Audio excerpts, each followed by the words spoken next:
बिस्मिल्लाहिर्रहमानिर्रहीम।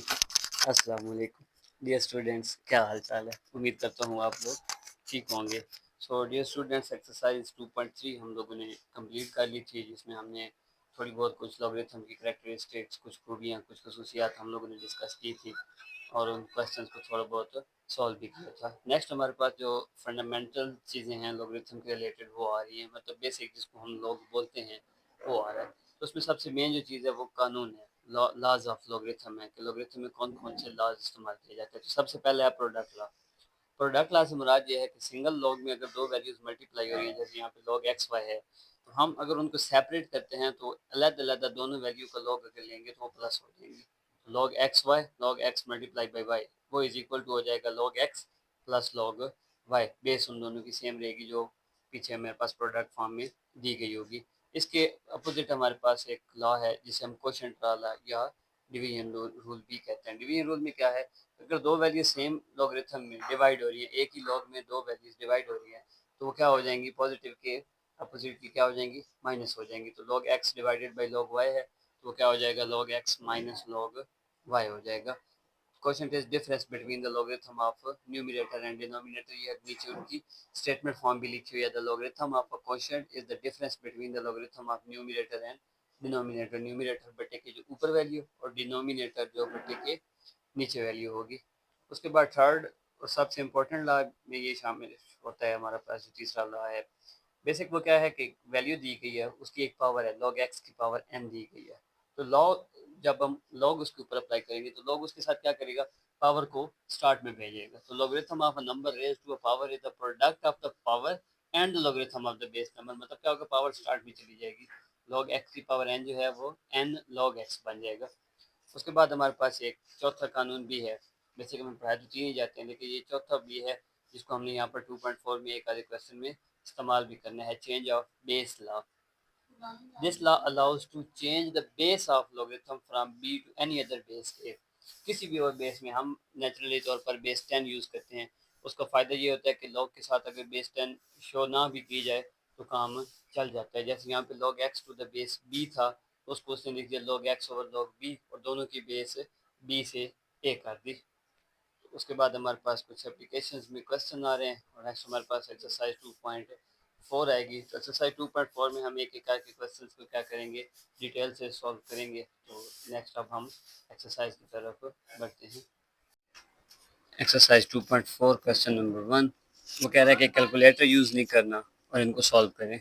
तो जाहिर सी बात है हमने कानून यूज़ करने हैं। तो एक दफ़ा रिपीटिंग पॉइंट देख लें कि लॉग एक ही वैल्यू उसके साथ मल्टीप्लाई हो रही है, एक्स मल्टीप्लाई बाई वाई है, तो उसको हम log x plus log y लिख देंगे। सेकंड अगर है लॉग एक्स ओवर वाई, तो वो log x minus log y. दो बेसिक हो गए। तीसरा है लॉग एक्स की पावर एन, तो एन स्टार्ट में और ये हो जाएगा एक्स। और तीसरा बेस चेंज है। बेस चेंज में बेस बाज़ दफ़ा कंफ्यूज करती है, तो हम उसको इतना ज़्यादा सर दर्द नहीं बनाते। सिंपल सिंपल एक कानून है वो बना लेते हैं कि लॉग ए बी है, तो वो बन जाएगा लॉग बी ओवर लॉग ए। जो बेस चेंज वाला कंसेप्ट है उसमें से यही आता है कि यहाँ पर बेस 10 ले ली जाती है। 10 अगर हम लिखें या ना लिखें कोई फ़र्क नहीं नहीं पड़ता। तो क्वेश्चन नंबर 1 हमारे पास है लॉग 2 18 माइनस लॉग 2 9। उसने कहा है कैलकुलेटर नहीं यूज़ करना और इसको सॉल्व करें। तो 18 है, 18 को हम 2 मल्टीप्लाई बाई 9 लिख सकते हैं, तो ये बन गया लॉग 2 इंटू 2 मल्टीप्लाई बाई 9। ये दो वैल्यूज़ एक ही लॉग में मल्टीप्लाई हो रही है। मल्टीप्लाई वाला फॉर्म क्या था उसमें, लॉ में प्लस हो जाएंगी। तो log 2 2 plus log 2 9 minus log 2 9। तो ये प्लस का माइनस का कैंसर। ये बेस सेम है, जो जिसका लॉग ले रहे हैं वो भी सेम है। आंसर क्या आ गया, 1 आ गया। उसके बाद क्वेश्चन नंबर 2 में लॉग 2 64 प्लस लॉग 2 2। ये लॉग 2 2 इसको तो हम डायरेक्ट 1 कर देंगे आगे चल के, सिर्फ हमने इसको सॉल्व करना है। तो 64 की अगर फैक्टराइजेशन करें तो वो हमारे पास आती है 2 पावर 6, कुछ ऐसे 1 2 3 4 5 6 2 पावर 6। तो लॉग 2 2 पावर 6 प्लस लॉग 2 2, इसमें भी 6 है, पावर में आ रही है, कहाँ चली जाएगी, स्टार्ट में। तो ये बन गया 6 लॉग 2 2 और प्लस लॉग 2 2। ये लॉग 2 बेस 2, ये भी लॉग 2 बेस 2, 1 हो गया। तो 6 इंटू 1 प्लस 1 6 + 1 7 क्या आ गया हमारे पास, आंसर आ गया। उसके बाद question number 3, 1/3 log 3 8 minus log 3 18।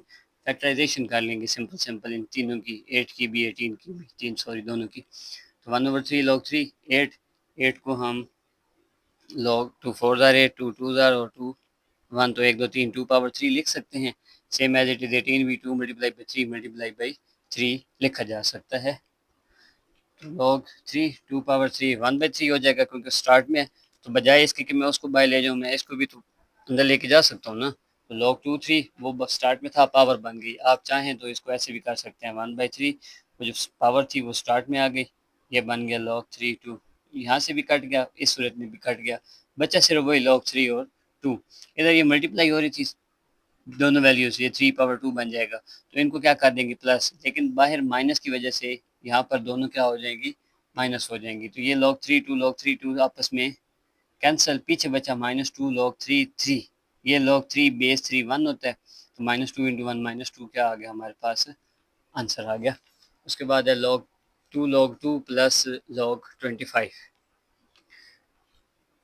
2 log 2 plus log 5 square हो जाएगा, 25 है ना। 25 को हम अगर फैक्टराइज करें तो 5 5 ज़ार 25, 5 1 ज़ार, तो 5 की पावर 2 लिखा जा सकता है इसको। तो 2 log 2 प्लस 2 log 5, 2 कॉमन ले लें, अंदर बचा log 2 plus log 5। log 2 plus log 5, यहाँ पर हम कुछ भी नहीं कर सकते, तो हम थोड़ा सा इसको अल्टरनेटिवली सॉल्व करते हैं कि ये प्लस हो रहे हैं, तो फर्स्ट लॉ के अकॉर्डिंग अगर वैल्यूज मल्टीप्लाई हो रही हैं तो प्लस हो जाएंगी। तो अगर प्लस हो रही है तो उल्टा भी तो किया जा सकता है ना। तो ये मल्टीप्लाई हो जाएंगी, log 2 मल्टीप्लाई बाई 5 log 10। अब इस log 10 का मतलब है कि log 10 टू द बेस 10, तो बेस सेम होगी और आंसर क्या आ जाएगा 1। तो 2 × 1 और 2 हमारा क्या आ गया, आंसर आ गया। उसके बाद question number 5, 1/3 log 4 64 plus 2 log 5 25, इसको अब सॉल्व करना है। log 4 64 को हम 4 की पावर 3 लिख सकते हैं, तो 4 पावर 3 ये 1/3 स्टार्ट, इसको भी हम चाहें तो ऐसे लिख सकते हैं 1/3, ये वाला 3 स्टार्ट में आ गया तो 3 और log 4 बच जाएगा। यहाँ भी ये कैंसिल होगा, यहाँ भी ये कैंसिल होगा। तो आप चाहें तो ये स्टेप यूज़ कर लें, चाहें तो ये कर लें, डज नॉट मैटर। log 5 5 की पावर 2 × 2, क्योंकि ये 2 स्टार्ट में था, अंदर चला जाएगा, 4 बन गया, स्टार्ट में आ जाएगा। आप चाहें तो इसको ऐसे भी कर सकते हैं 2 log 5 5 की पावर 2, ये 2 ऊपर है, स्टार्ट में आएगा तो 4 log 5 5, तो ये वही काम बन गया। 4 log 5 × 5 log 5 बेस 5 1 आ गया, यहाँ पर 4 4 है, ये भी 1 दे देगा, तो 4 + 1 = 5 क्या आ गया हमारे पास, आंसर आ गया। उसके बाद फर्स्ट क्वेश्चन का लास्ट पार्ट है, log 3 12 प्लस log 3 0.25, पॉइंट वाला काम हो गया, अजीब काम हो गया ना। क्या करेंगे, पॉइंट खत्म करके बटा लगा देंगे, तो log 3 25 डिवाइडेड बाई 100 हो जाएगा। तो ये बन गया log 3 12 को 3 मल्टीप्लाई बाई 4 लिख के लॉगरिथम का फर्स्ट लॉ यूज़ करते हुए log 3 × 3 प्लस log 3 × 4 लिख देंगे। ये बन गया log 3 25 माइनस log 3 100, ये तो हो गया 1। ये log 3 4 बच गया, इसको भी log 3 25 है तो 5 की पावर 2 लिखा जा सकता है, minus log 3 25 multiply by 4 multiply हो रहे हैं, प्लस हो जाएंगे, लेकिन इस माइनस की वजह से अंदर भी क्या रह गया, माइनस आ गया। तो माइनस log 3 25 माइनस log 3 4, ये 5 की पावर 2 25 है, ये भी 25 है, तो ये आपस में कट गए यहाँ पे। ये इधर ये log 3 4 प्लस का था, ये माइनस का log 3 4, तो ये भी आपस में कट गया, पीछे क्या बच गया, सिर्फ 1। तो यही 1 हमारा क्या आ गया, आंसर आ गया। तो यहाँ पर हमारा क्वेश्चन नंबर 1 क्या हो गया, कंप्लीट हो गया। उसके बाद क्वेश्चन नंबर 2 है, और इंशाल्लाह नेक्स्ट लेक्चर में हम लोग डिस्कस करेंगे। फ़िलहाल के लिए इतना काफ़ी है।